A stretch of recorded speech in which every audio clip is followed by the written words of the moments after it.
Good morning students. Now we are going to bioswology class, 12th chapter, environmental issues. Previous class we are discussing about noise pollution. Now this class we are discussing about agrochemicals. Agrochemicals. பாடம் 12 சுற்றுச்சூழல் இடர்பாடுகள். இதற்கு முன்னர் உள்ள வகுப்பில் நாம் ஒளி மாசுபாடு என்பதை பார்த்தோம். இந்த வகுப்பில் வேளாண் வேதிப்பொருட்கள் அக்ரோகெமிக்கல்ஸ் வேதிப்பொருட்கள் என்பதை பார்ப்போம். What is meant by agrochemicals? 2 mark question. The chemicals which are used in agriculture for growth of plants and pest control are called agrochemicals or agrichemicals. 2 mark question. அதாவது வேளாண் வேதிப்பொருட்கள் என்றால் என்ன? தாவரங்கள் வளர்வதற்கும் மற்றும் தீங்குயிரிகளை கட்டுப்படுத்துவதற்கும் வேளாண் தொழிலில் பயன்படுத்தப்படும் வேதிய பொருட்கள் வேளாண் வேதிப்பொருட்கள் எனப்படுகிறது. Overuse the agrochemicals have been observed into generate residues that they cause the natural imbalance in addition. வேளாண் வேதிப்பொருட்களை அதிகமாக பயன்படுத்துவதால் உருவாக்கும் எச்சங்களினால் that cause the nutrient imbalance ஊட்டச்சத்து சமநிலை பாதிக்கின்றது. The first one may kill the benefits bacteria and soil organism. அதாவது நன்மை அளிக்கும் பாக்டீரியாக்கள் மற்றும் மண்வாழ் உயிரினங்களை அவை கொல்லக்கூடும். Then second one can cause the eutrophication in water bodies. அதாவது நீர்நிலைகளில் மிகை உணவூட்டத்தை ஏற்படுத்தும். Then third one affect the aquatic animals and their productivity.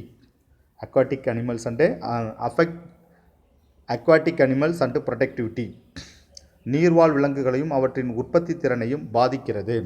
Pesticides containing the water, even the trace quantities, is unfit for human consumption.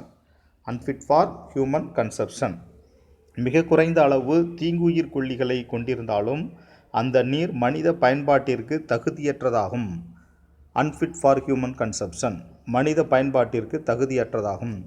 The practical aerosols and residues of this chemical cause air pollution. இவ்வேதிப்பொருட்கள் துகள்கள் அதாவது தூசிப்படலம் aerosols and residues of this chemical cause air pollution. இவ்வேதிப்படலங்களின் துகள்கள் அதாவது தூசிப்படலம் ஏரோசெல் மற்றும் எச்சங்கள் காற்று மாசுபாட்டினை ஏற்படுத்தும். Such as the air pollution. Then the inhalation of contaminated air can cause the respiratory problem. மாசடைந்த காற்றினை உள்ளிழுக்கும் பொழுது சுவாச கோளாறுகளை ஏற்படுத்தும். Then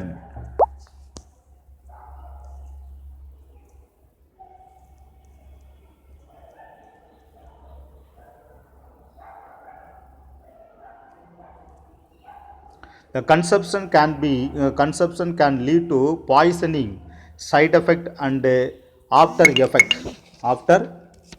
இதனை உட்கொள்ளுதல் நச்சாகும். மேலும் பல பக்க விளைவுகளையும் மற்றும் பின் விளைவுகளையும் ஏற்படுத்தும். and after effect மற்றும் பின் விளைவுகளையும் ஏற்படுத்தும். The chemicals can cause the skin rashes and irritation of eyes. வேதிப்பொருட்களால் தோலில் அரிப்பும் மற்றும் கண்களில் எரிச்சலும் ஏற்படும். Many of these chemicals are reported to be carcinogenic. இவற்றில் பல வேதிப்பொருட்கள் புற்றுநோயினை ஏற்படுத்தக்கூடியதாகும். They can trigger the hormonal disorder and neurotoxicity. இவை ஹார்மோன் கோளாறுகளையும் மற்றும் நரம்பு நச்சுத்தன்மையினையும் தூண்டுகிறது. ட்ரைகர்னா தூண்டுதல். ஹார்மோன் டிசார்டர் இந்த ஹார்மோன் கோளாறுகளையும் அண்ட் நியூரோடாக்சிசிட்டி மற்றும் நரம்பு நச்சுத்தன்மையினையும் தூண்டுகிறது. The beneficial insects and animals can be affected. அதாவது நன்மை செய்யும் பூச்சிகள் மற்றும் விலங்குகள் பாதிக்கப்படும். These are all the importance of the effects of this அக்ரோகெமிக்கல்ஸ் வேளாண் வேதிப்பொருட்கள்.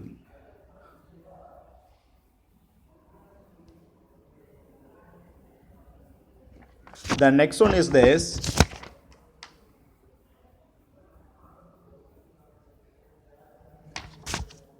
The next one is the biomagnifications. Biomagnification உயிரிய உருப்பெருக்கம். உயிரிய உருப்பெருக்கம்.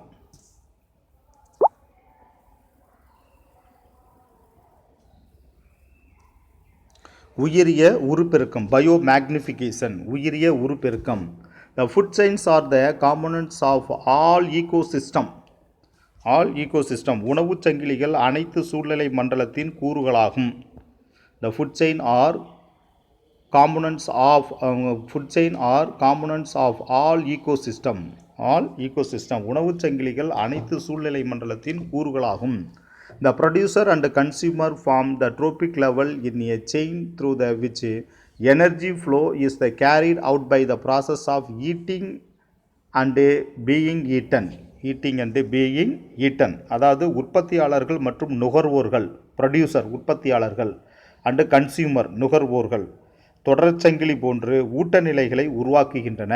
Form the trophic level in a chain through the energy flow. அதாவது நுகர்வோர் தொடர் சங்கிலி போன்று ஊட்ட நிலைகளை உருவாக்குகின்றன. is carried out by the process of eating and being eaten. இதன் மூலம் உண்ணுதல் மற்றும் உண்ணப்படுதல், ஈட்டிங் உண்ணுதல் மற்றும் உண்ணப்படுதல், being eaten ஆகிய செயல்பாடுகளால் ஆற்றல் ஓட்டம் ஏற்படுகிறது. ஆற்றல் ஓட்டம், எனர்ஜி ஃப்ளோ, ஆற்றல் ஓட்டம் ஏற்படுகிறது. Usage the storage and transformations of food and biomolecules by metabolism are a normal process. பயன்பாடு, சேமிப்பு, உணவு மாற்றம் மற்றும் வளர்சிதை மாற்றத்தால் ஏற்படும் உயிர் மூலக்கூறுகள் ஆகியவை இயல்பான செயல்களாகும். The degradations of breakdown is an essential part of any food chain and hence all naturally occurring substances are degradable. அதாவது அழிக்கப்படுதல் அல்லது சிதைக்கப்படுதல்.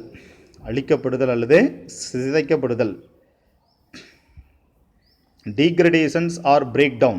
Degradation அழிக்கப்படுதல் அல்லது or the breakdown சிதைக்கப்படுதல் is the essential part of any food chain என்பது உணவு சங்கிலியின் முக்கிய பகுதியாகும்.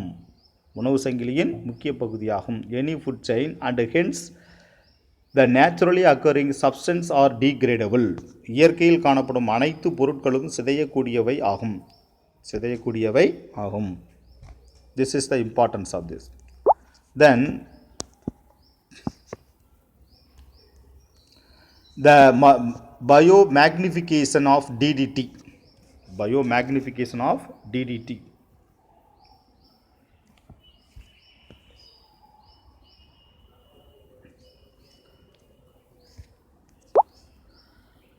This is important for the 3-mark question. Biomagnification of DDT.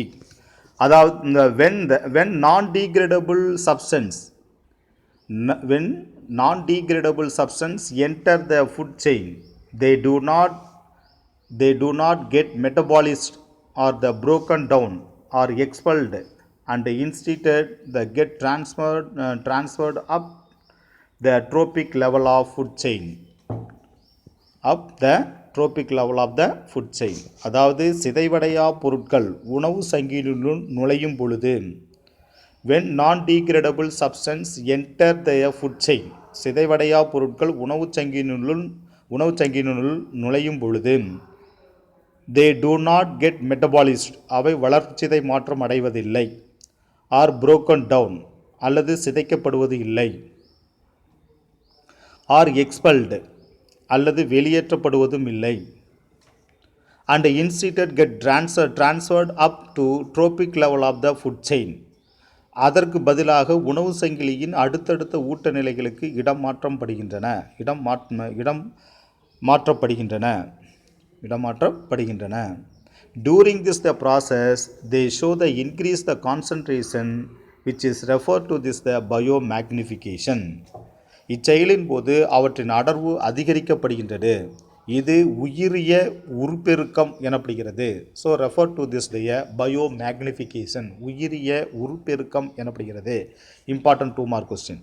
This result in increase the toxicity and may even be lethal.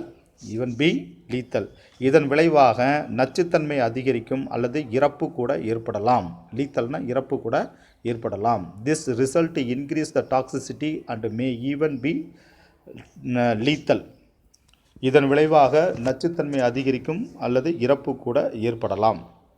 Then the phenomenon is well established for mercury and DDT. The DDT ஆகியவற்றில் பாதரசம் மற்றும் DDT ஆகியவற்றில் இது உறுதி செய்யப்படுகிறது. The systematically shown the biomagnification of DDT in an aquatic food chain.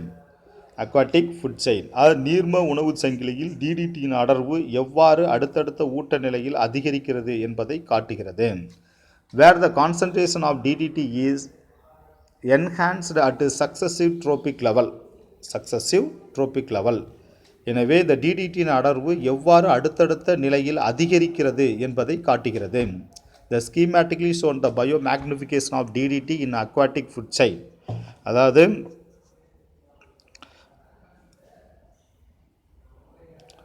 கொடுக்கப்பட்டுள்ள படத்தில் DDTயின் உயிரிய உருப்பெருக்கம் காட்டப்பட்டுள்ளது. The schematic shown the biomagnification of DDT in aquatic food chain. கொடுக்கப்பட்டுள்ள படத்தில் DDTயின் உயிரிய உருப்பெருக்கம் கொடுக்கப்பட்டுள்ளது. Where the concentration of DDT in the enhanced at the successive trophic level.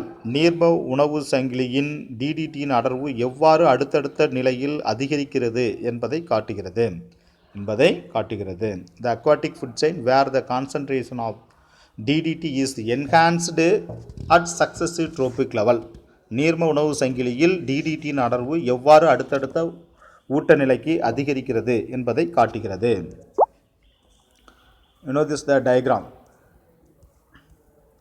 This is the diagrammatic position of the biomagnification.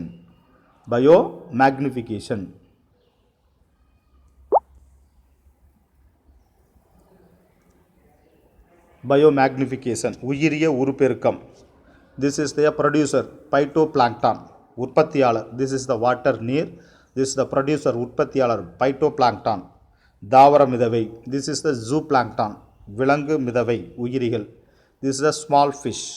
So this when the fish in the animals numbers have this the decrease from lower to up or down.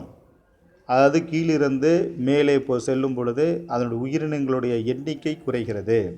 At the same time, the magnification, DDT concentration from the bottom to upper region have the increase.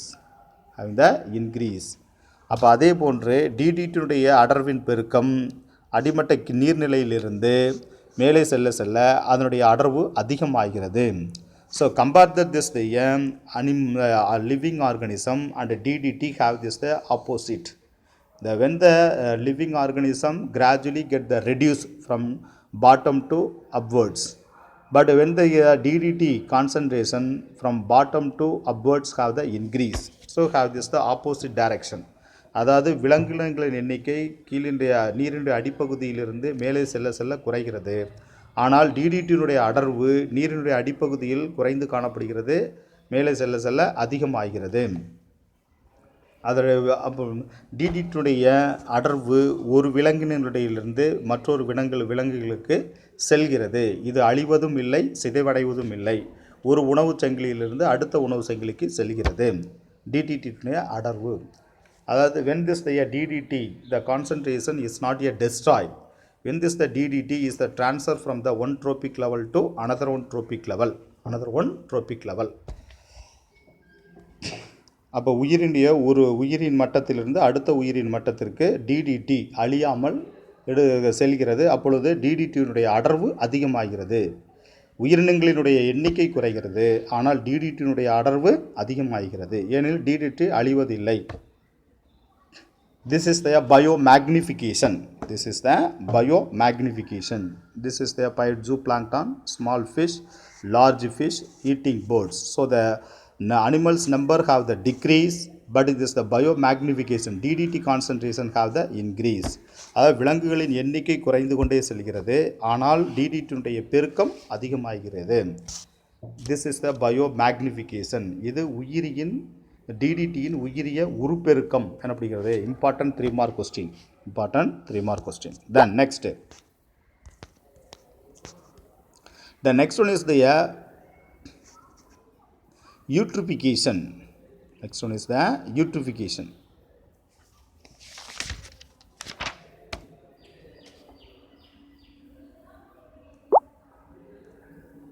Next one is the eutrophication. மிகை உணவு ஊட்டம். Eutrophication மிகை உணவு ஊட்டம். When runoff from land containing the nutrient reaches water body like lakes, it results in dense growth of plants life.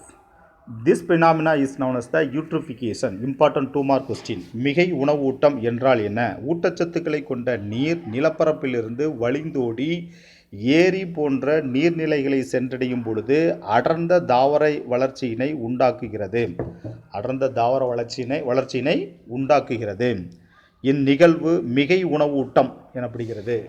இந்நிகழ்வு மிகை உணவூட்டம் எனப்படுகிறது. This is the importance. Eutrophication. The natural aging of lakes also lead to the nutrient enrichment of its the water. அதாவது ஏரிகள் வயது அதிகரிக்கும் போது நீரின் ஊட்டச்சத்து செறிவு அதிகரிக்கிறது. In a lake, the water is the cold and a clear allotropic stage. Allotropic stage. The supporting little life. Supporting little life. ஏரியில் உள்ள குளிர்ச்சியான மற்றும் தெளிவான நீர், அதாவது குறை உணவூட்ட நிலை, ஆலிகோட்ரோபிக் ஸ்டேஜ், குறைந்த உயிரிகளையே கொண்டிருக்கும். குறைந்த உயிரிகளையே கொண்டிருக்கும். ஆலிகோட்ரோபிக் ஸ்டேஜ் குறை உணவூட்ட நிலை, குறைந்த உயிரிகளையே கொண்டிருக்கும். With time, the stream draining into lakes, they introduce the nutrients such as the nitrates and phosphate, which increase the growth of the aquatic organism. ஏரியினுள் செல்லும் நீர் நைட்ரேட்டுகள் மற்றும் பாஸ்பேட்டுகள் போன்ற ஊட்டச்சத்துக்களை கொண்டிருப்பதால் நீர்வாழ் விலங்குகளின் வளர்ச்சியை ஊக்கப்படுத்துகிறது. Encourage the growth of the aquatic organism. Encourage the growth of aquatic organism. அதாவது நீர்வாழ் உயிரினங்களின் வளர்ச்சியை ஊக்கப்படுத்துகிறது. The aquatic plants and animals life grow rapidly and organic remains being to be deposited on the lake bottom. So it's known as the mesotropic stage. Mesotropic stage. நீர்வாழ் தாவரங்கள் மற்றும் விலங்குகள் வேகமாக வளர்கின்றன மற்றும் மீதம் உள்ள கரிம பொருட்கள் ஏரியின் அடிப்பகுதியில் சேமிக்கப்படுகிறது. இவை இடை உணவூட்ட நிலை, மீசோட்ரோபிக் ஸ்டேஜ், இடை உணவூட்ட நிலை எனப்படுகிறது. இடை உணவூட்ட நிலை எனப்படுகிறது. Then the pollution from this the anthropogenic activities like effluents from the industrials and homes. The pollutants from the anthropogenic activities, அதாவது தொழிற்சாலை மற்றும் வீடுகளிலிருந்து வெளியேறும் நீர்ம கழிவுகள் போன்ற மனித செயல்பாடுகளினால் உருவாக்கும் மாசுபடுத்திகள் முதிர்வடைதலை துரிதப்படுத்துகின்றன. Industries and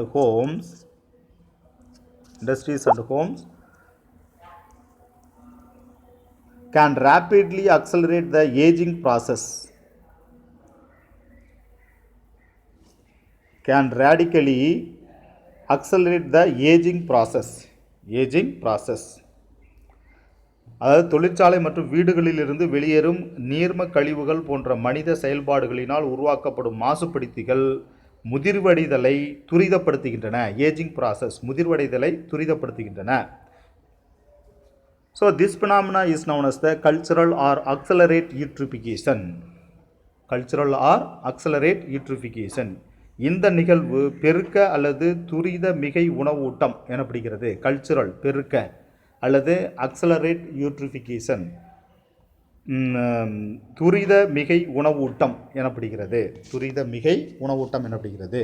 The nutrients stimulate the growth of algae, water hyacinth, and can cause the clogging of canals, rivers, and lakes, as well as the displacing native plants. பாசிகள் மற்றும் ஆகாய தாமரைகள், ஆல்கே பாசிகள், வாட்டர் ஹயாசிந்த் ஆகாய தாமரைகள் போன்றவற்றின் வளர்ச்சியை ஊட்டச்சத்துக்கள் தூண்டுகின்றன. இதனால் கால்வாய்கள், ஆறுகள் மற்றும் ஏரிகளில் அடைப்புகளை ஏற்படுத்துவதுடன் கிளட்ஜிங்னா அடைப்புகளை ஏற்படுத்துவதுடன் உள்ளூர் தாவரங்களையும் பதிலீடு செய்கிறது. ரீப்ளேசிங் நேட்டிவ் பிளான்ஸ், உள்ளூர் தாவரங்களையும் பதிலீடு செய்கிறது. இட் காஸ் த அன்சைட்லி ஃபோம்ஸ், இது விரும்பத்தகாத நுரை. இட் காஸ் அன்சைட்லி ஃபோம்ஸ், விரும்பத்தகாத நுரை, அண்டு அன்பிளசன்ட் ஆர்டர், மற்றும் விரும்பத்தகாத துர்நாற்றம், and deprive the water of dissolved oxygen, மேலும் இது நீரில் கரைந்துள்ள ஆக்சிஜனை குறைக்கிறது. டிப்ரிவ்னா குறைத்தல். மேலும் deprive the water of dissolved oxygen, இது நீரில் கரைந்துள்ள ஆக்சிஜனை குறைக்கிறது. It causes the unsightly foams, இது விரும்பத்தகாத நுரை, அண்டு அன்பிளசன்ட் ஆர்டர், விரும்பத்தகாத துர்நாற்றம், and deprive the water of dissolved oxygen, மற்றும் இது நீரில் கரைந்த துர்நாற்றம் போன்றவற்றை ஏற்படுத்துகிறது. மேலும் இது நீரில் கரைந்துள்ள ஆக்சிஜனை குறைக்கிறது. Now come to this diagram.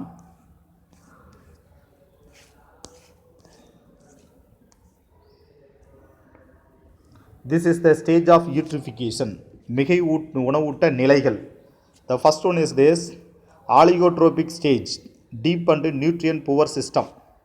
அதாவது குறை உணவூட்ட நிலை, ஆழமான மற்றும் ஊட்டச்சத்து குறைந்த பகுதி. டீப் அண்டு நியூட்ரியன் புவர் சிஸ்டம், ஆழமான மற்றும் ஊட்டச்சத்து குறைந்த பகுதி. ஆலிகோட்ரோபிக் ஸ்டேஜ், குறை உணவூட்ட நிலை. டீப் அண்டு நியூட்ரியன் புவர் சிஸ்டம், ஆழமான மற்றும் உணவூட்டச்சத்து குறைந்த பகுதி. தென் செகண்ட் ஒன் மீசோட்ரோபிக் ஸ்டேஜ், அது இடைநிலை உணவூட்ட நிலை. ஊட்டச்சத்து செறிவூட்டல், என்விரான்மெண்ட், நியூட்ரியன் என்ரிச்மெண்ட். ஹியூமன் பொல்யூஷன், மனிதனால் ஏற்படும் மாசுபாடு, NO3, PO4, etc. முதலியன. The next one is this eutrophic stage, மிகை உணவூட்ட நிலை. நியூட்ரியன் சேச்சுரேட்டட் ஷாலோ, நிறைவுற்ற ஊட்டச்சத்து ஆழம் குறைந்த. த ஆல்கே அண்டு பாக்டீரியா டெவலப்மெண்ட், ஆழம் குறைந்த பகுதியில் பாசி மற்றும் பாக்டீரியாவின் வளர்ச்சி. The human pollution, NH3, PO4, etc. These are all the importance of this, the three stages of this. The next go to this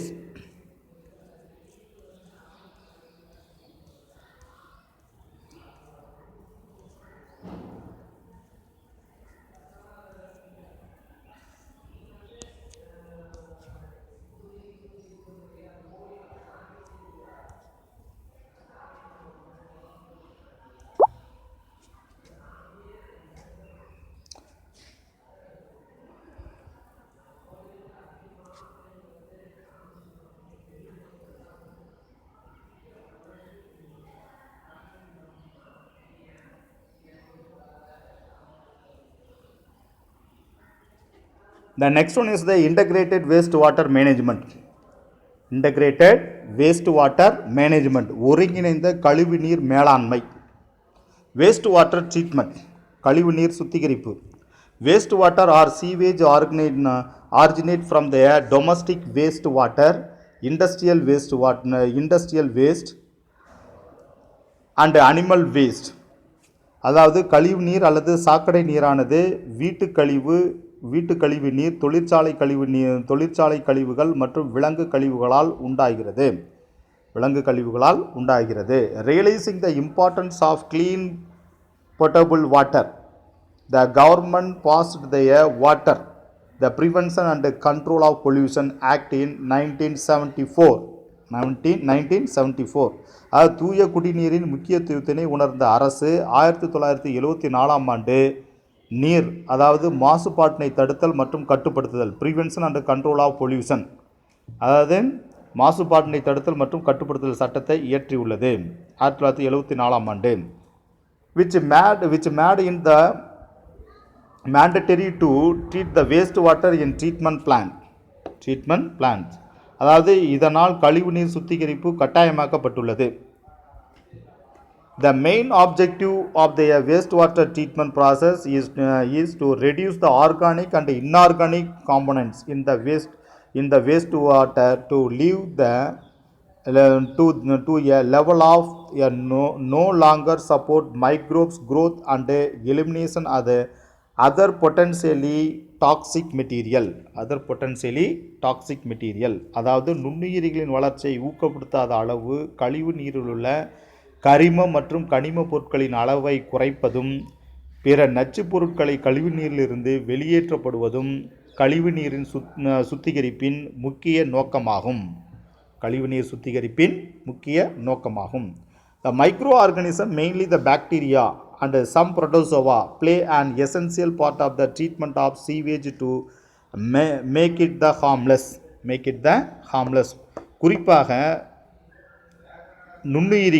குறிப்பாக பாக்டீரியா மற்றும் சில புரோட்டோசோவாக்கள் கழிவு நீரை தீங்கற்றவையாக மாற்றுவதில் முக்கிய பங்காற்றுகின்றன. The sewage contain the pathogenic bacteria. அதாவது கழிவு நீரில் நோய்க்கு பாக்டீரியாக்கள் உள்ளன. The bacteria must be destroyed in the order to prevent the spread of the disease. அதாவது நோய் பரவலை தடுக்க இந்த பாக்டீரியாக்களை அழிக்க வேண்டும். The sewage treatment usually performed in the following the 3 stages. எனவே கீழ்காணும் 3 நிலைகளில் கழிவுநீர் சுத்திகரிப்பு மேற்கொள்ளப்படுகிறது. The first one is primary treatment. So this the wastewater treatment having the 3 stages. The one is the primary treatment, secondary treatment is also known as the biological treatment, then tertiary treatment. அது கழிவுநீர் சுத்திகரிப்பு 3 நிலைகளில் மேற்கொள்ளப்படுகிறது. ஒன்று primary treatment, முதல் நிலை சுத்திகரிப்பு.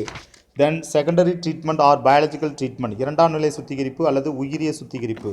Then third one is the tertiary treatment, மூன்றாம் நிலை சுத்திகரிப்பு எனப்படுகிறது. The first one is the primary treatment. The primary treatment involves the physical removal of solid and particulate organic and inorganic material from the sewage through the filtration and sedimentation. அதாவது முதல் நிலை சுத்திகரிப்பில் வடிகட்டுதல் மற்றும் படிய வைத்தல். Primary treatment involves the physical and removal of solid and particulate organic and inorganic material from the sewage through the filtration and sedimentation. ஃபில்ட்ரேஷன்னா வடிகட்டுதல் மற்றும் படிய வைத்தல் செடிமெண்டேஷன். படிய வைத்தல் மூலம் கழிவு நீரிலிருந்து திட கரிம துகள்கள் மற்றும் கனிம பொருட்களை பிரித்தெடுப்பது முதல்நிலை சுத்திகரிப்பில் அடங்கும். Then the floating debris is removed by the sequential filtration. மிதக்கும் குப்பைகளை தொடர் வடிகட்டல் முறையில் பிரித்தெடுக்கப்படுகின்றன. சீக்வென்ஷியல் ஃபில்ட்ரேஷன்னா தொடர் வடிகட்டல் முறையில் பிரித்தெடுக்கப்படுகின்றன.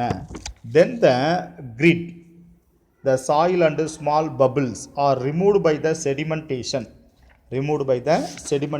அதாவது மண் மற்றும் சிறு கற்கள் படிய வைத்தல் முறை மூலம் நீக்கப்படுகிறது. மண் மற்றும் சிறு கற்கள், பபிள்ஸ்னா சிறு கற்கள், ஸ்மால் சிறிய ஆகியவை படிய வைத்தல் மூலம் நீக்கப்படுகிறது. Then the grits is also the soil and small bubbles are removed by the sedimentation. அதாவது மண் மற்றும் சிறு கற்கள் படிய வைத்தல் முறையின் மூலம் நீக்கப்படுகிறது. All solid that settle form the primary sludge and suspended supernated form the effluent. Supernated form effluent. அதாவது கீழே படிந்துள்ள அனைத்து திடப்பொருட்களும் முதல்நிலை கசடை உருவாக்குகிறது. முதல்நிலை கசடை உருவாக்குகிறது. Primary sludge. All solid that settle form the primary sludge and supernated form the effluent. கீழே படிந்துள்ள அனைத்து திடப்பொருட்களும் முதல்நிலை கசடை உருவாக்குகிறது. மேலே தங்கியிருப்பது கலங்கள் நீராகும். மேலே தங்கியிருப்பது கலங்கள் நீராகும். And supernatant form the effluent. மேலே தங்கியிருப்பது கலங்கள் நீராகும். சூப்பர்னண்ட்னா மேலே தங்கியிருக்கிறது. த சூப்பர்னண்ட் ஃபார்ம் த எஃப்ளூயன்ட். எஃப்ளூயன்ட்னா கலங்கள் நீர். மேலே தங்கியிருப்பது கலங்கள் நீராகும். The effluent from the primary settling tank is taken for secondary treatment. Secondary treatment. முதல்நிலை கழிவு நீர் தொட்டியிலிருந்து கலங்களானது effluent கலங்கள் நீரானது இரண்டாம் நிலை சுத்திகரிப்புக்கு எடுத்துக்கொள்ளப்படுகிறது. The effluent from the primary settling tank is taken for secondary treatment. Secondary treatment. அதாவது முதல்நிலை கழிவுநீர் தொட்டியிலிருந்து கலங்கள் நீரானது இரண்டாம் நிலை சுத்திகரிப்பிற்கு எடுத்துக்கொள்ளப்படுகிறது. This is the primary treatment. முதலாம் நிலை சுத்திகரிப்பு. Now come to the diagram. This is the waste water from the cities and town. அதாவது நகரங்கள் மற்றும் சிறு நகரங்களிலிருந்து வெளியேறும் கழிவு நீர். Then introduce the primary treatment. முதலாம் நிலை சுத்திகரிப்பு. முதல் நிலை சுத்திகரிப்பு. Pre-treatment. Remove coarse solids, sand, grills. திடப்பொருள்கள் மண்துகள் மற்றும் சரளை கற்கள் நீக்குதல். Then primary treatment. முதலாம் நிலை சுத்திகரிப்பு. முதல்நிலை படியும் தொட்டி. Primary setting tank. Primary setting tank. Then have this the primary sludge. This is the primary sludge. முதல்நிலை கசடு. முதல்நிலை கசடு. Then this the primary settling tank. After that you enter to this secondary treatment or this the primary sludge. முதல்நிலை கசடுக்கு செல்கிறது. The primary settling tank in this the air removed. After that you enter to the secondary treatment or the biological treatment. அதிலிருந்து இரண்டாம் நிலை சுத்திகரிப்பு அதாவது உயிரியல் சுத்திகரிப்புக்கு செல்கிறது.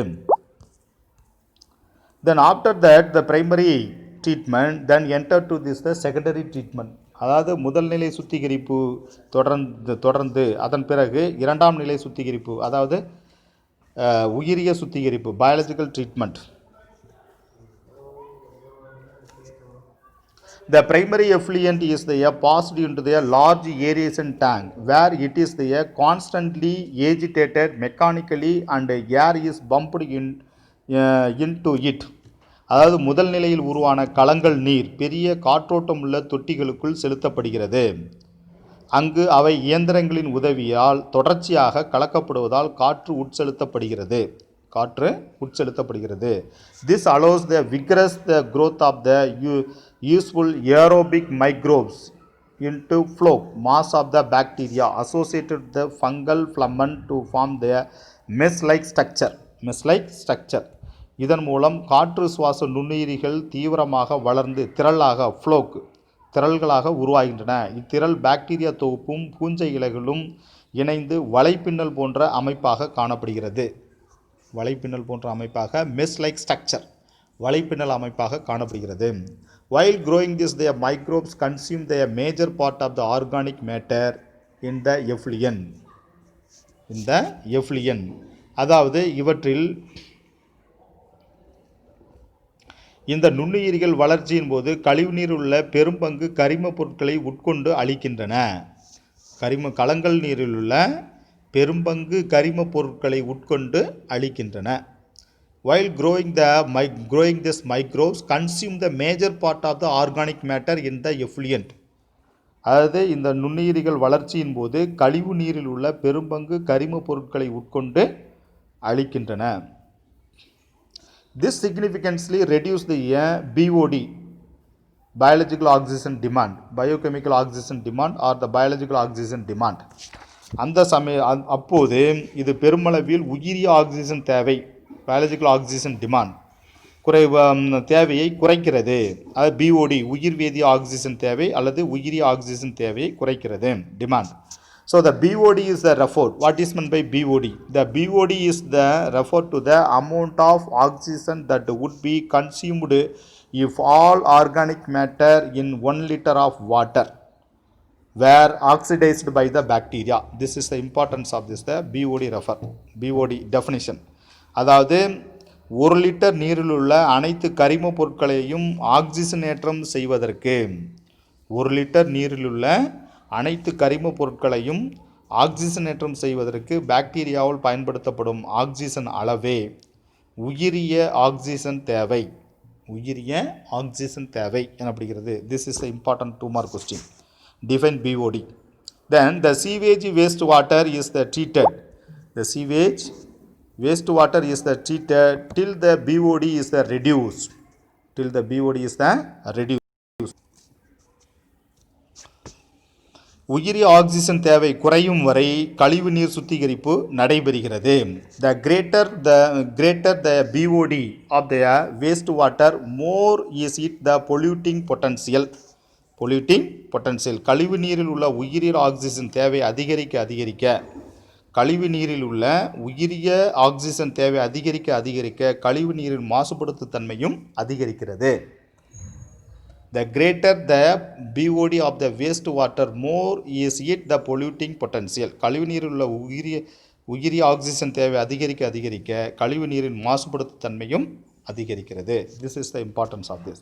Then once the BOD of the sewage water is reduced significantly, the effluent is then passed into setting tank where the bacterial flow are allowed to the sediment. அதாவது கழிவு நீரில் உள்ள உயிரி ஆக்சிஜன் தேவை குறிப்பிடத்தக்க அளவு குறைந்தவுடன் அந்த நீர் கீழ்ப்படிவதால் தொட்டிக்குள் அனுமதிக்கப்படுகிறது. அதாவது once the BOD of the sewage water is reduced significantly, கழிவு நீரில் உள்ள உயிரியல் ஆக்சிஜன் தேவை குறிப்பிடத்தக்க அளவு குறைந்தவுடன் கழிவு நீரில் உள்ள உயிரி ஆக்சிஜன் தேவை குறிப்பிடத்தக்க அளவு குறைந்தவுடன் அந்த நீரில் கீழ்ப்படிவாதல் தொட்டிக்குள் அனுமதிக்கப்படுகிறது. Where the bacterial flow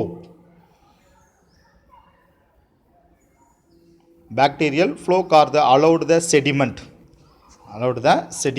The effluent that passed into the settling tank, அது கீழ்ப்படிவாதல் தொட்டிக்குள் அனுமதிக்கப்படுகிறது. Where the bacterial flow are the allowed to the sediment. இதனால் பாக்டீரியல் திரள் கீழே படிகிறது. Where the bacterial flow are allowed to sediment. இதனால் bacterial திரள்கள் கீழே படிகின்றது. This sediment is called as the activated sludge. 2 mark question. இந்த படிவு செறிவூட்டப்பட்ட கசடு எனப்படுகிறது. What is meant by activated sludge? 2 mark question. Once the BOD of the sewage where is reduced significantly, அதாவது கழிவு நீரில் உள்ள உயிரி ஆக்சிஜன் தேவை குறிப்பிடத்தக்க அளவு குறைந்தவுடன் the effluent then passed into a settling tank where the bacteria flow are allowed to sediment. அது குறைந்தவுடன் அந்நீர் கீழ்ப்படிவாதல் தொட்டிக்குள் அனுமதிக்கப்படுகிறது.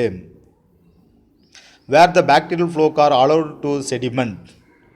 இதனால் பாக்டீரியல் திரள் கீழே படிகிறது. This sediment is called as the activated sludge. இந்த படிவு செறிவூட்டப்பட்ட கசடு என்று அழைக்கப்படுகிறது.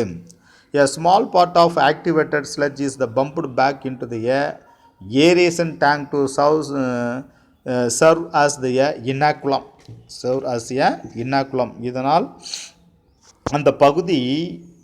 அந்த செறிவூட்டப்பட்ட கசடின் ஒரு பகுதி காற்றோட்டமுடைய தொட்டிக்குள் மீள செலுத்தப்பட்டு மூல உயிரிகளாக பயன்படுத்தப்படுகிறது. இனாக்குலம் மூல உயிரிகளாக பயன்படுத்தப்படுகிறது. The remain major part of the sludge is bumped into large tank called as the aerobic sludge digester.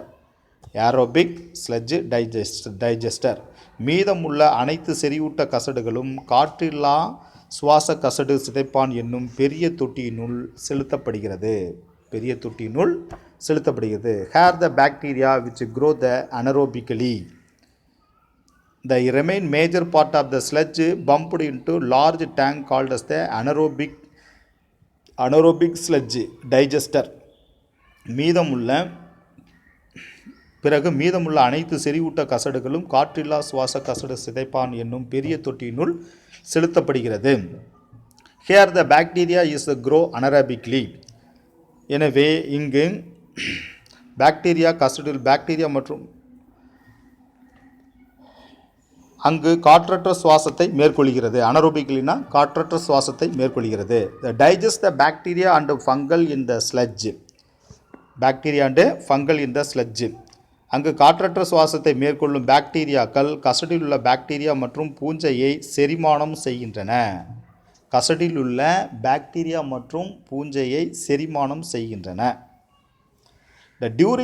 அங்கு இருக்கும் bacteria, here the bacteria which grow the anaerobically digest the bacteria and fungi in the sludge. அதாவது அதிலுள்ள காற்றற்ற சுவாசத்தை மேற்கொள்ளும் பாக்டீரியாக்கள் கசடில் உள்ள bacteria மற்றும் பூஞ்சையை செரிமானம் செய்கின்றன. கசடில் உள்ள காற்றற்ற சுவாசத்தை மேற்கொள்ளும் பாக்டீரியாக்கள் கசடில் உள்ள பாக்டீரியா மற்றும் பூஞ்சையை செரிமானம் செய்கின்றன. During this the digestion, the bacteria produce the mixture of the gases such as the methane, hydrogen, sulfide and carbon dioxide. அப்போது அவ்வாறு செரிமானம் நடைபெறும்போது பாக்டீரியாக்கள் மீத்தேன், ஹைட்ரஜன் சல்ஃபைடு மற்றும் கார்பன் டை ஆக்சைடு வாயு கலவையை உற்பத்தி செய்கின்றன. This gas form biogas and can used as a source of energy. மேலும் இந்த உயிரிய வாயு ஆற்றல் மூலமாகவும் இதுவே உயிரிய வாயுவை உருவாக்குகின்றன. இவ்வாயுக்களே உயிரிய வாயுவை உருவாக்கின்றன. மேலும் இந்த உயிரிய வாயு ஆற்றல் மூலமாகவும் பயன்படுத்தப்படுகிறது. This is the secondary treatment or the biological treatment. அதாவது இரண்டாம் நிலை சுத்திகரிப்பு அல்லது உயிரிய சுத்திகரிப்பு எனப்படுகிறது. This is the primary treatment. After the primary ட்ரீட்மெண்ட்டில் இருக்கக்கூடிய களங்கள் அது எஃப்ளியன்ட் செகண்டரி ட்ரீட்மெண்ட்டுக்கு மாற்றோம். Then give this the aeration. இங்கே செகண்டரி ட்ரீட்மெண்ட் பெரிய டேங்கில் அந்த களங்கள் எஃப்ளியன்ட்டை அந்த களங்கள் தண்ணியை இதில் இன்ட்ரடியூஸ் பண்ணோடனே ஏரேஷன் கொடுக்குறோம். அப்போ கலக்கிறப்ப பார்த்திங்கன்னா then have this the abundant of this the bacteria. அதில் என்ன உருவாகுதுன்னா நிறைய பாக்டீரியா தொகுப்புகளும் பூஞ்சைகளும் உருவாகுதுங்கிறாங்க. Then after that the secondary செட்டிலிங்கில் அப்படி பாக்டீரியா அந்த பூஞ்சைகளில் ஒரு பார்ட் எங்கே அனுப்புகிறோம்னா ஏரேஷன் டேங்க். மறுபடியும் அந்த பிரைமரி ட்ரீட்மெண்ட்டில் இருக்கக்கூடிய ஏரேஷன் டேங்க்கு செகண்டரி ட்ரீட்மெண்ட்டில் இருக்கக்கூடிய ஏரேஷன் டேங்க்கு அனுப்புகிறோம். அப்போ அதில் இருக்கக்கூடிய ஒரு பார்ட் ஆஃப் த மைக்ரோ ஆர்கானிசத்தை தான் நம்ம என்ன சொல்கிறோம், இனாகுலம், மூல நுண்ணுயிரி அப்படின்னு சொல்கிறோம். அதிலே மீதி இருக்கக்கூடிய அந்த பாக்டீரியா ஃபங்கஸ் எல்லாம் என்ன பண்ணுறோம், பூஞ்சைகள், அதை என்ன பண்ணுறோம், அனரோபிக் டைஜஸ்டருக்கு அனுப்புகிறோம், காற்றற்ற சுவாசத்துக்கு அனுப்புகிறோம். அப்போ அந்த காற்றற்ற சுவாசம் அனரோபிக் ஸ்லெட்ஜில் இருக்கக்கூடிய பாக்டீரியா இந்த கசடு இங்கேருந்து போகிற அந்த கசடில் இருக்கக்கூடிய பாக்டீரியா மற்றும் பூஞ்சை ஃபங்கஸை என்ன பண்ணுது, டைஜஸ்ட் பண்ணுது, செரிமானம் அவ்வாறு அதை என்ன டைஜஸ்ட் பண்ணுது. அதாவது இந்த அனரோபிக் டைஜஷனில் இருக்கக்கூடிய அந்த பாக்டீரியா அங்கேருந்து ஸ்லெட்ஜிலேருந்து வரக்கூடிய அந்த பாக்டீரியா ஃபங்கஸை என்ன பண்ணுது, டைஜஷன் பண்ணுது. அப்படி டைஜஷன் பண்ணுறப்ப அதுலேருந்து என்ன பண்ணுது, கேஸ் ரிலீஸ் ஆகுது. என்ன gas, methane, hydrogen sulphide, carbon dioxide. This is the biogas. அதுதான் என்ன சொல்கிறோம், பயோகேஸ், உயிர் வாயு அப்படின்னு சொல்கிறோம். ஓகேங்களா. The next code this tertiary treatment. Next என்னப்பா, ட்ரெஸரி ட்ரீட்மெண்ட். அது மூன்றாம் நிலை சுத்திகரிப்பு அப்படின்னு சொல்கிறோம். மூன்றாம் நிலை சுத்திகரிப்பு, ட்ரெஸரி ட்ரீட்மெண்ட். இந்த கழிவு நீரை மீண்டும் when this the tertiary treatment is the final process that improve the quality of the wastewater before it is reused, recycled or released into the natural water bodies. That is called as the tertiary treatment. மூன்றாம் நிலை சுத்திகரிப்பு. Important 2 mark question. அதாவது கழிவு நீரை மீண்டும் பயன்படுத்துவதற்கும் மறுசுழற்சி செய்வதற்கும் அல்லது இயற்கையான நீர்நிலைகளில் கலப்பதற்கு முன்பாக செய்யப்படும் இறுதி சுத்திகரிப்பே மூன்றாம் நிலை சுத்திகரிப்பு எனப்படுகிறது. Important 2 mark question. Then the treatment remove the remaining the inorganic components and a substance such as the nitrogen, phosphorus nitrogen phosphorus. அதாவது இவற்றில் கழிவு நீரில் தரம் மேம்படுத்தப்படுகிறது. இம்முறையினால் நைட்ரஜன் மற்றும் பாஸ்பரஸ் போன்ற மீதமுள்ள கனிம கூட்டுப்பொருளும் நீக்கப்படுகின்றன. கனிம கூட்டுப்பொருள் இன்ஆர்கானிக் கனிம கூட்டுப்பொருளும் நீக்கப்படுகின்றன. The UV is the ideal disinfection for the wastewater since it does not alter any water quality. அதாவது இவற்றில் புற ஊதா கதிர்கள் புற ஊதா கதிர்கள் நீரின் தரத்தை பாதிக்காமல் அதில் உள்ள நுண்ணுயிரிகளை மட்டும் செயலிழக்கச் செய்வதால் அவை சிறந்த தொற்று நீக்கியாக செயல்படுகிறது. டிஸ்இன்ஃபெக்ஷன் ஐடியல் டிஸ்இன்ஃபெக்ஷன் சிறந்த தொற்று நீக்கியாக செயல்படுகிறது. The except for inactivating micro organism புற ஊதா அதாவது இவை நுண்ணுயிரிகளை மட்டுமே செயலிழக்க செய்கிறது. The except for inactivation micro organism அதாவது இது புற ஊதா கதிர்களில் வேதிப்பொருட்கள் இல்லாததால் அது தற்போதைய குளோரினேற்றம் செயல்முறைக்கு சிறந்த மாற்றாகும். The except the inactivation of microorganism, the UV is the free process that can completely replace the existing chlorination system. The UV is a chemical free. அதாவது இவற்றில் மேலும் புற ஊதா கதிர்களில் வேதிப்பொருட்கள் இல்லாததால் accept the UV is a chemical free. UV is a chemical free. புற ஊதா கதிர்களில் வேதிப்பொருட்கள் இல்லாததால் the process that completely replace the existing chlorination system. புற ஊதா கதிர்களில் வேதிப்பொருட்கள் இல்லாததால் அது தற்போதைய குளோரினேற்றம் செயல்முறைக்கு சிறந்த மாற்றாக அமையும். and also inactivate the chlorine resistance microorganism. Inactivate the chlorine resistance microorganism like the Cryptosporidium and Giardia. Cryptosporidium and Giardia. அதாவது மேலும் குளோரினுக்கு எதிர்ப்பு திறன் பெற்றுள்ள நுண்ணுயிரிகளான கிரிப்டோஸ்போரிடியம் மற்றும் ஜியார்டியா ஆகியவற்றையும் புற ஊதா கதிர்கள் செயலிழக்கச்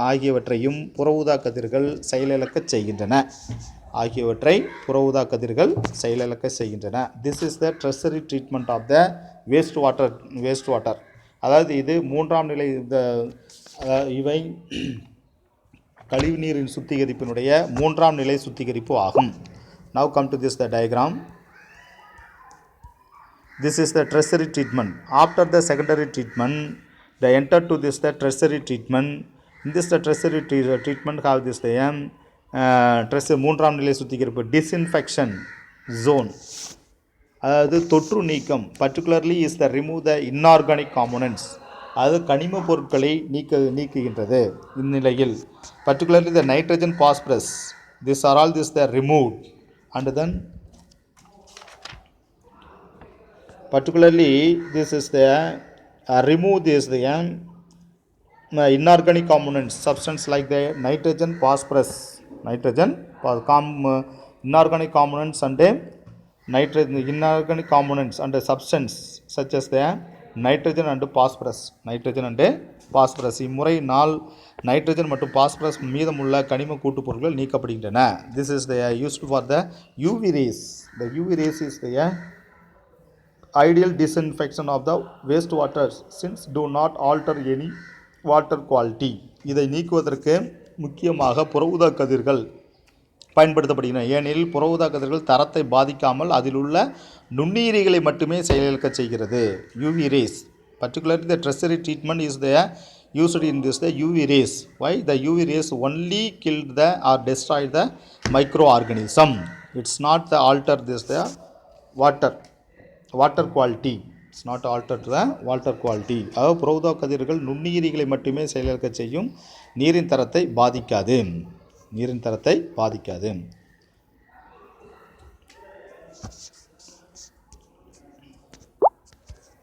Then this the treated sewage they are disposed, they are reuse.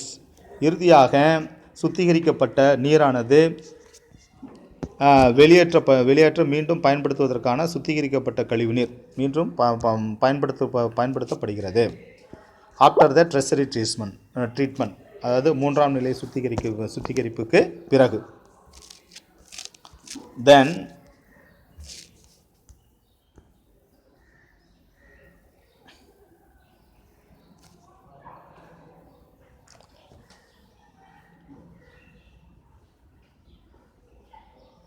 the next one is the case study. Case study அதாவது தனிநபர் ஆய்வு. The Auroville, the located in South India near Puducherry, has been experimenting with a natural wastewater recycling system, decentralized wastewater treatment system, DEWATS. அதாவது தென்னிந்தியாவின் புதுச்சேரிக்கு அருகில் அமைந்துள்ள ஆரோவில்லில் சோதனை முறையில் இயற்கையான கழிவுநீர் மறுசுழற்சி அமைப்பு அமைக்கப்படுகிறது. அது decentralised waste water treatment system, அது பரவலாக்கப்பட்ட கழிவுநீர் சுத்திகரிப்பு அமைப்பு போன்றவை உள்ளடங்கும்.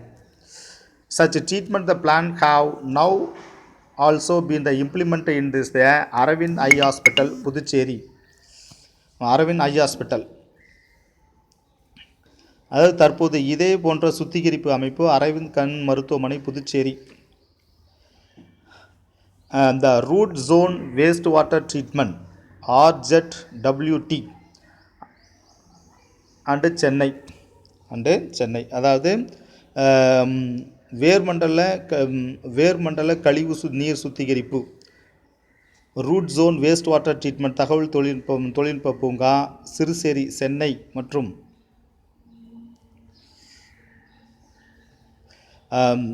சுத்திகரிப்பு அது வேர்மண்டல கழிவு சுத்திகரிப்பு Puducherry Puducherry root zone waste water treatment and Chennai mathematical institute அது மற்றும் கணித நிறுவனம் Chennai and Siruseri IT park Chennai மற்றும் தகவல் தொழில்நுட்ப பூங்கா சிறுசேரி சென்னை ஆகியவற்றில் காணப்படுகிறது.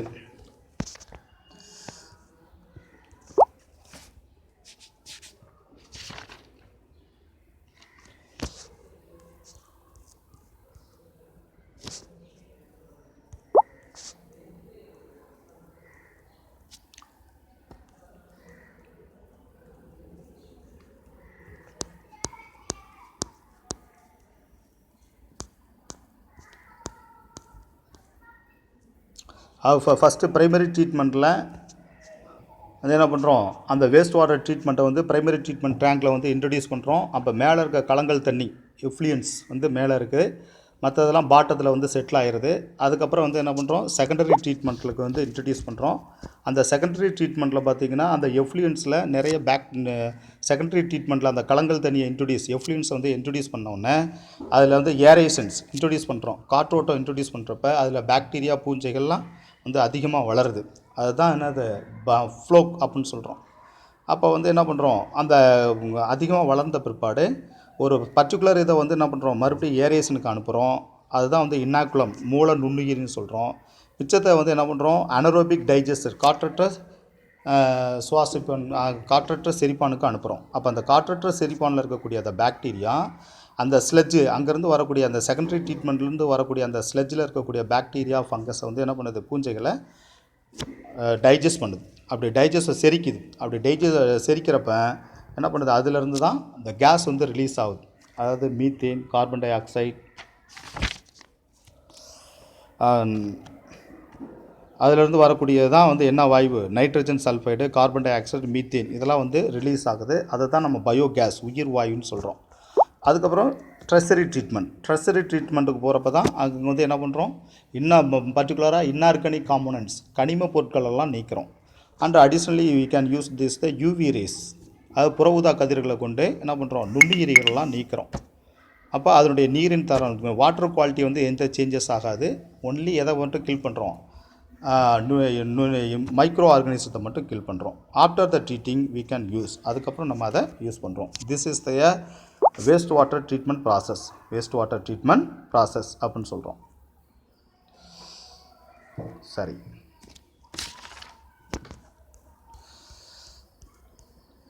அடுத்து mosquito repellent DDT DEET mosquito repellent கொசு விரட்டிகள் mosquito repellent DET.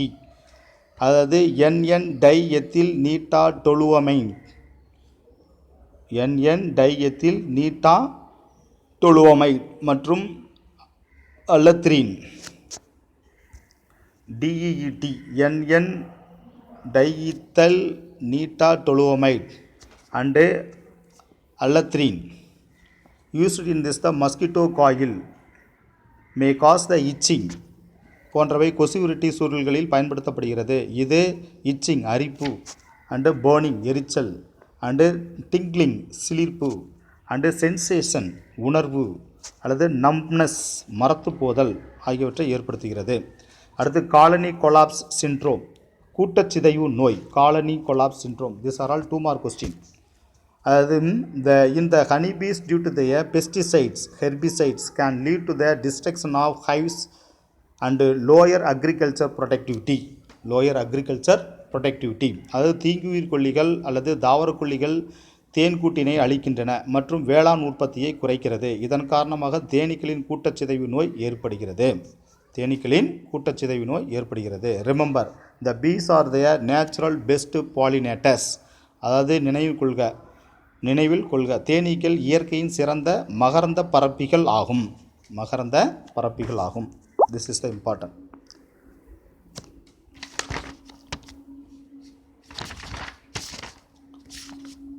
Next go to the Tamil medium students.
வேளாண் வேதிப்பொருட்கள் அக்ரோகெமிக்கல்ஸ் தாவரங்கள் வளர்வதற்கும் மற்றும் தீங்குயிரிகளை கட்டுப்படுத்துவதற்கும் வேளாண் தொழிலில் பயன்படுத்தப்படும் வேதிப்பொருட்கள் வேளாண் வேதிப்பொருட்கள் எனப்படுகிறது. 2 mark question. வேளாண் வேதிப்பொருட்களை அதிகமாக பயன்படுத்துவதால் உருவாகும் எச்சங்களினால் ஊட்டச்சத்து சமநிலை பாதிக்கிறது. அதாவது நன்மை அளிக்கும் பாக்டீரியாக்கள் மற்றும் மண்வாழ் உயிரினங்கள் அவை கொள்ளக்கூடும். நீர்நிலைகளில் மிகை உணவு ஊட்டத்தை ஏற்படுத்தும். நீர்வாழ் விலங்குகளையும் அவற்றின் உற்பத்தி திறனையும் பாதிக்கிறது. அடுத்து மிக குறைந்த அளவில் தீங்குயிர் கொல்லிகளை கொண்டிருப்பதால் அந்த நீர் மனித பயன்பாட்டிற்கு தகுதியற்றதாகும். இந்த மிக குறைந்த அளவு தீங்குயிர் கொல்லிகளை கொண்டிருந்தாலும் அந்த நீர் மனித பயன்பாட்டிற்கு தகுதியற்றதாகும். இவ்வேதிப்பொருட்களின் துகள்கள் தூசிப்படலம் மற்றும் எச்சங்கள் காற்று மாசுபாட்டினை ஏற்படுத்தும். மாசடைந்த காற்றினை உள்ளிழுப்பது சுவாச கோளாறுகளை ஏற்படுத்தும். இதனை உட்கொள்ளுதல் நச்சாகும். மேலும் பல பக்க விளைவுகளையும் மற்றும் பின் விளைவுகளையும் ஏற்படுத்தும். வேதிப்பொருட்களால் தோலில் அரிப்பு மற்றும் கண்ணில் எரிச்சலும் ஏற்படும். இவற்றில் பல வேதிப்பொருட்கள் புற்றுநோயினை ஏற்படுத்தக்கூடியதாகும். இவை ஹார்மோன் கோளாறுகளை மற்றும் நரம்பு நச்சுத்தன்மையை தூண்டும். இவை நன்மை செய்யும் பூச்சிகள் மற்றும் விலங்குகளை பாதிக்கக்கூடும். உயிரிய உருப்பெருக்கம் பயோமேக்னிஃபிகேஷன் உணவுச் சங்கிலியில் அனைத்து சூழ்நிலை மண்டலத்தின் கூறுகளாகவும் உற்பத்தியாளர்கள் மற்றும் நுகர்வோர்களின் தொடர் சங்கிலி போன்று ஊட்ட நிலைகளை உருவாக்கின்றன. இதன் மூலம் உண்ணுதல் மற்றும் உண்ணப்படுதல் ஆகிய செயல்பாடுகளால் ஆற்றல் ஓட்டம் ஏற்படுகிறது. பயன்பாடு சேமிப்பு உணவு மாற்றம் மற்றும் வளர்சிதை மாற்றத்தால் ஏற்படும் உயிர் மூலக்கூறுகள் ஆகியவை இயல்பான செயல்களாகும். அழிக்கப்படுதல் அல்லது சிதைக்கப்படுதல் என்பது உணவு சங்கிலியின் முக்கிய பகுதியாகும். எனவே இயற்கையில் காணப்படும் அனைத்து பொருட்களும் சிதையக்கூடியவையாகும். டிடிடியின் உயிரிய பெருக்கம். சிதைவடையா பொருட்கள் உணவு சங்கிலியில் நுழையும் பொழுது அவை வளர்சிதை மாற்றமடைவதில்லை அல்லது சிதைக்கப்படுவதில்லை அல்லது வெளியேற்றப்படுவதும் இல்லை. அதற்கு பதிலாக உணவு சங்கிலியில் அடுத்த கட்ட உணவூட்ட நிலைகளுக்கு இடம் மாறுகின்றன. இச்செயல்களின் போது அவற்றின் அடர்வு அதிகமாகிறது. இது உயிரிய உருப்பெருக்கம் எனப்படுகிறது. 2 மார்க் கொஸ்டின். இதன் விளைவாக நச்சுத்தன்மை அதிகரிக்கும் அல்லது இறப்பு கூட ஏற்படலாம். பாதரசம் மற்றும் டிடிடி ஆகியவற்றில் இது உறுதி செய்யப்பட்டுள்ளது. கொடுக்கப்பட்டுள்ள டிடிடியின் உயிரிய உருப்பெருக்கம் நீர்ம உணவு சங்கிலியில் டிடிடியின் அடர்வு எவ்வாறு அடுத்த கட்ட நிலையில் அதிகரிக்கிறது என்பதை காட்டுகிறது. இது உயிரிய உருப்பெருக்கம். உயிரிய உருப்பெருக்கம் இது நீர், இது உற்பத்தியாளர், தாவர மிதவை, இது விலங்கு மிதவை, சிறிய மீன், இது உயிரினங்களின் படிநிலை. சிறிய உயிரிலிருந்து பெரிய மீன்களை உண்ணும் பறவைகள். அப்போ உயிரிகளின் எண்ணிக்கை குறைந்துகின்றே போகிறது. ஆனால் அந்த உயிரிகளில் நீரிலிருந்து உயிரிகளுக்கு அடுத்த மட்டத்திற்கு செல்லும் பொழுது அதனுடைய டிடிடியினுடைய பெருக்கம், டிடிடியின் அடர்வின் பெருக்கம் அதிகரித்து செல்கிறது. அப்போ உயிரினுடைய எண்ணிக்கைக்கும் அதனுடைய டிடிடியின் பெருக்கத்துக்கு எதிர்மறையில் காணப்படுகிறது. உயிரினுடைய எண்ணிக்கை குறைகிறது, ஆனால் டிடிடியினுடைய அடர்வு அதிகமாகிறது. இது உயிரிய பெருக்கம் எனப்படுகிறது. அது 1000, 10,000, 1,00,000, 10,00,000, 10,00,000. இது பார்த்தீங்கன்னா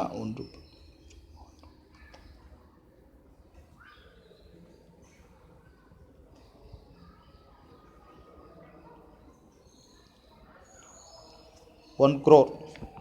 so have this the increase the DDT, அதாவது டிடிடியினுடைய அடர்வு அதிகமாகிக் கொண்டே இருக்கிறது. விலங்குகளின் எண்ணிக்கை குறைகிறது, ஆனால் டிடிடியினுடைய அடர்வு பெருக்கம் அதிகமாகிறது. இது உயிரிய உருப்பெருக்கம் எனப்படுகிறது. உயிரிய உருப்பெருக்கம் எனப்படுகிறது. அடுத்து மிகை உணவூட்டம். யூட்ரிஃபிகேஷன். ஊட்டச்சத்துக்களை கொண்ட நீர் நிலப்பகுதிகளிலிருந்து வழிந்தோடி ஏரி போன்ற நீர்நிலைகளை சென்றடையும் பொழுது அடர்ந்த தாவர வளர்ச்சியினை உண்டாக்கிறது. இது மிகை உணவூட்டம் எனப்படுகிறது. 2 மார்க் கொஸ்டின். ஏரிகளின் வயது அதிகரிக்கும் போது நீரின் ஊட்டச்சத்து செறிவு அதிகரிக்கிறது. ஏரியில் உள்ள குளிர்ச்சியான மற்றும் தெளிவான நீர் குறை உணவூட்ட நிலை, ஆலிகோட்ரோபிக் ஸ்டேஜ், குறைந்த உயிரினங்களையே கொண்டிருக்கும். ஏரியினுள் செல்லும் நீர் நைட்ரேட்டுகள் மற்றும் பாஸ்பேட்டுகள் போன்ற ஊட்டச்சத்துக்களை கொண்டிருப்பதால் நீர்வாழ் உயிரினங்களின் வளர்ச்சியை ஊக்கப்படுத்துகிறது.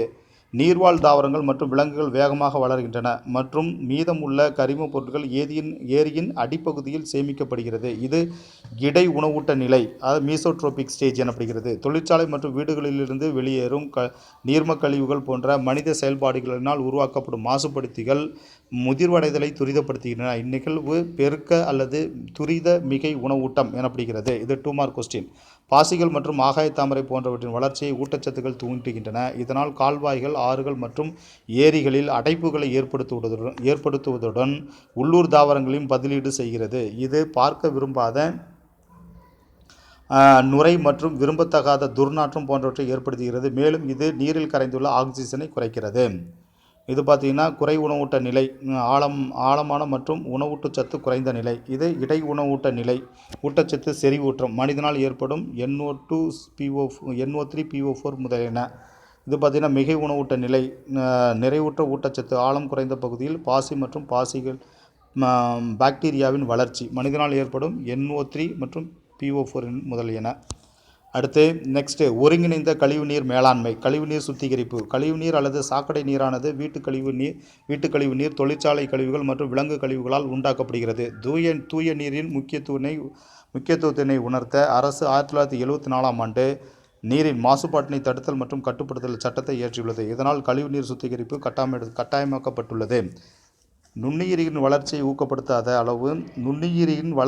ஊக்கப்படுத்தாத அளவுக்கு கழிவுநீரில் உள்ள கரிம மற்றும் கனிம பொருட்களின் அளவை குறைப்பதும் பிற நச்சுப் பொருட்களை கழிவிலிருந்து வெளியேற்றுவதும் கழிவுநீர் சுத்திகரிப்பின் முக்கிய நோக்கமாகும். நுண்ணுயிரிகள், குறிப்பாக பாக்டீரியா மற்றும் சில புரோட்டோசோவாக்கள் கழிவுநீரை தீங்கற்றவையாக மாற்றுவதில் முக்கிய பங்காற்றுகின்றன. கழிவுநீரில் நோய்க்கு பாக்டீரியாக்கள் உள்ளன. நோயை பரவுதலை தடுக்க இந்த பாக்டீரியாக்களை அழிக்க வேண்டும். கீழ்காணும் 3 நிலைகளில் கழிவுநீர் சுத்திகரிப்பு மேற்கொள்ளப்படுகிறது. முதல் நிலை சுத்திகரிப்பு, வடிகட்டுதல் மற்றும் படிய வைத்தல் மூலம் கழிவுநீரிலிருந்து திட மற்றும் கரிம பொருட்கள் மற்றும் கனிம பொருட்களை பிரித்தெடுத்து முதல் நிலை சுத்திகரிப்பில் அடங்கும். மிதக்கும், குப்பை மற்றும் தொடர் வடிகட்டுதல் முறையில் பிரித்தெடுக்கப்படுகின்றன. மண் மற்றும் சிறு கற்கள் படிய வைத்தல் முறையின் மூலம் நீக்கப்படுகிறது. கீழே படிந்துள்ள அனைத்து திடப்பொருட்களும் முதல்நிலை கசடை உருவாக்குகிறது. மேலே தங்கியிருப்பது கலங்கல் நீராகும். முதல்நிலை கழிவு தொட்டியிலிருந்து கலங்கல் நீரானது இரண்டாம் நிலை சுத்திகரிப்புக்கு எடுத்துச் செல்லப்படுகிறது. இரண்டாம் நிலை சுத்திகரிப்பு அல்லது உயிரிய சுத்திகரிப்பு, இது முதல்நிலை சுத்திகரிப்பு. நகரங்கள் மற்றும் சிறுநகரங்களிலிருந்து வெளியேறும் கழிவு. இதில் இருக்கக்கூடிய கலங்கள் கீழே தேங்கிது, மேலே இருக்கிறது கலங்கள். அதுதான் தொடக்கநிலை சுத்திகரிப்பு, முதல்நிலை தொடக்க சுத்திகரிப்பு. திடப்பொருள் மற்றும் மண் துகள் மற்றும் சரளைக்கல்கள் நீக்குதல். அப்புறம் முதல்நிலை படியும் தொட்டி, முதல்நிலை சுத்திகரிப்பு. அங்கே இருக்கக்கூடிய கலங்கள் கீழே இருக்கக்கூடிய கசடெல்லாம் கீழே தங்கிக்குது, அங்கே இருக்க கலங்கள் மட்டும் இரண்டாம் நிலை சுத்திகரிப்புக்கு செல்கிறது. அங்கே காற்றூட்டும் பகுதிக்கு காற்று திரவத்தை அங்கே கலக்கப்படுகிறது. அது இரண்டாம் நிலை சுத்திகரிப்பு. அப்போ இரண்டாம் நிலை சுத்திகரிப்பு முதல் நிலையில் உருவான கலங்கள் பெரிய காற்றோட்டம் உள்ள தொட்டியில் செலுத்தப்படுகிறது. பெரிய காற்றோட்டம் உள்ள தொட்டிகளுக்குள் செலுத்தப்படுகிறது. முதல் நிலையில் உருவான கலங்கள் நீர் பெரிய காற்றோட்டம் உள்ள தொட்டிகளுக்குள் செலுத்தப்படுகிறது. அங்கு அவை இயந்திரங்களின் உதவியினால் தொடர்ச்சியாக கலக்கப்படுவதால் காற்று உட்செலுத்தப்படுகிறது. இதனால் காற்று சுவாச நுண்ணுயிரில் தீவிரமாக வளர்ந்து திரளாக ஃப்ளோக் உருவாகின்றன. இத்திரள் பாக்டீரியா தொகுப்பும் பூஞ்சை இலைகளும் இணைந்து வலைப்பின்னல் போன்ற அமைப்பாக காணப்படும்.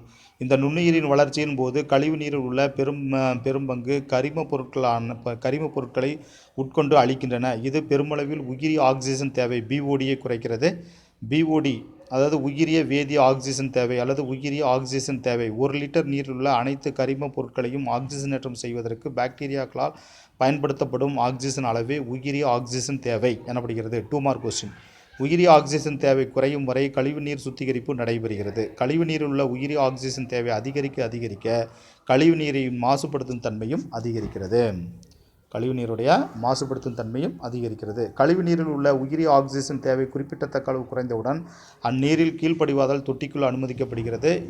இதனால் பாக்டீரியல் திரள் கீழே படிகிறது. இந்த படிவு செறிவூட்டப்பட்ட கசடு ஆக்டிவேட்டட் ஸ்லட்ஜ் எனப்படுகிறது. 2 மார்க் கொஸ்டின். இந்த செறிவூட்டப்பட்ட கசடின் ஒரு பகுதி காற்றோட்டமுடைய தொட்டிக்குள் மீள செலுத்தப்படுகிறது, மூல உயிரிகளாக பயன்படுத்தப்படுகிறது. பிறகு மீதமுள்ள அனைத்து செறிவூட்ட கசடுகளும் காற்றில்லா சுவாச கசடு சிதைப்பான் என்னும் பெரிய தொட்டினுள் செலுத்தப்பட்டு அதில் உள்ள காற்றற்ற சுவாசத்தை மேற்கொள்ளும் பாக்டீரியாக்கள் கசடில் உள்ள பாக்டீரியா மற்றும் பூஞ்சை செரிமானம் செய்கின்றன. இவ்வாறு செரிமானம் நடைபெறும்போது பாக்டீரியாக்கள் மீத்தேன், ஹைட்ரஜன் சல்ஃபைடு மற்றும் கார்பன் டை ஆக்சைடு வாயுக்களை உற்பத்தி செய்கின்றன. இவ்வாயுக்களே உயிரிய வாயுவை உருவாக்கின்றன. மேலும் இவ்வுயிரிய வாயு ஆற்றல் மூலாதாரமாகவும் பயன்படுத்தப்படுகிறது.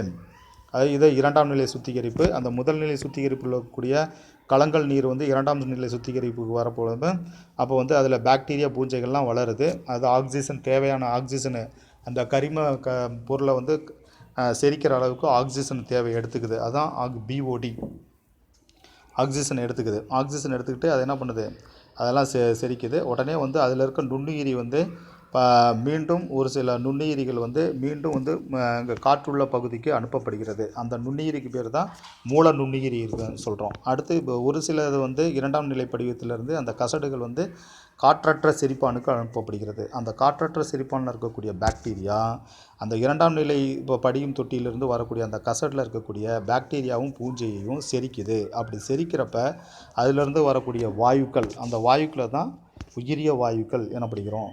அதாவது பயோகேஸ், உயிரிய வாயு அப்படின்னு சொல்கிறோம். அதிலிருந்து வரக்கூடிய அந்த வாயு தான் என்னென்னு சொல்கிறோம், methane, hydrogen sulphide, carbon di oxide. இது உயிரிய வாயு அப்படின்னு சொல்கிறோம். அதுக்கப்புறம் பார்த்திங்கன்னா மூன்றாம் நிலை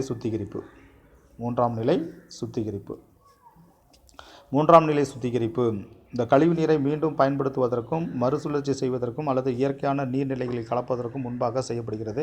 இது இறுதி சுத்திகரிப்பு, மூன்றாம் நிலை சுத்திகரிப்பு எனப்படுகிறது. இதனால் கழிவு நீரின் தரம் மேம்படுத்தப்படுகிறது. இம்முறையினால் நைட்ரஜன் மற்றும் பாஸ்பரஸ் போன்ற மீதமுள்ள கனிம கூட்டுப் பொருட்களும் நீக்கப்படுகின்றன.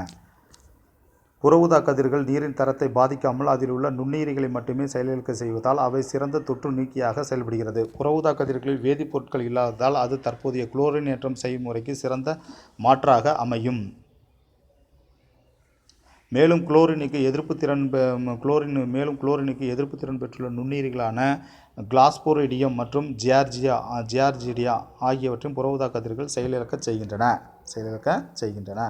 அதாவது மூன்றாம் நிலை சுத்திகரிப்பு, அதாவது இரண்டாம் நிலை சுத்திகரிப்பிலிருந்து அதுக்கப்புறம் மூன்றாம் நிலை சுத்திகரிப்புக்கு மாற்றப்படுகிறது. அந்த மூன்றாம் நிலை சுத்திகரிப்பில் வந்து தொற்று நீக்கப்படுகிறது.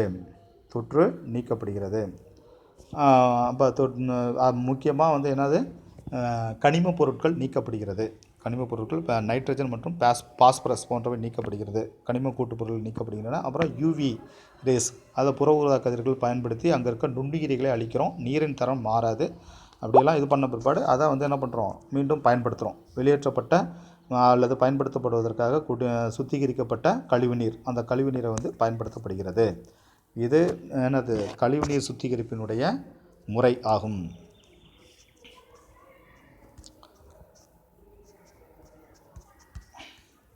அடுத்து தனிநபர் ஆய்வு.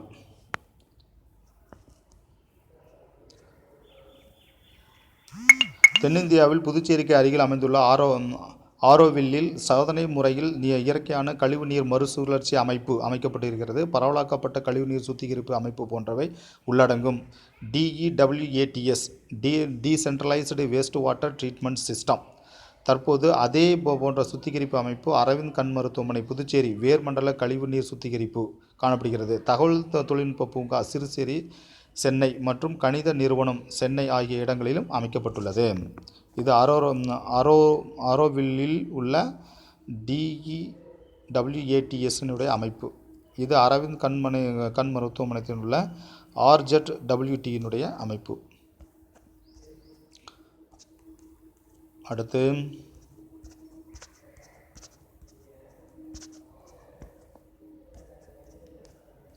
இது கொசு விரட்டிகள். NN-டைஎத்தில் நீட்டாடொலுமைட் DEET மற்றும் அல்லத்திரின் போன்ற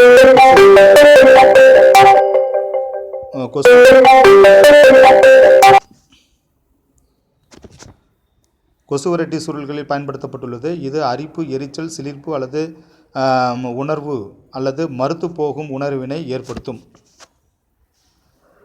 அடுத்து கூட்டுச்சிதைவு நோய், காலனி கொலாப்ஸ் சிண்ட்ரோம். தீங்குயிரி கொல்லிகள், தாவரக் கொல்லிகள் தேன்கூட்டினை அளிக்கின்றன மற்றும் வேளாண் உற்பத்தியை குறைக்கிறது. இதன் காரணமாக தேனீக்களின் கூட்டுச்சிதைவு நோய் ஏற்படுகிறது. நினைவில் கொள், அது தேனீக்கள் இயற்கையின் சிறந்த மகரந்த பரப்பிகள் ஆகும்.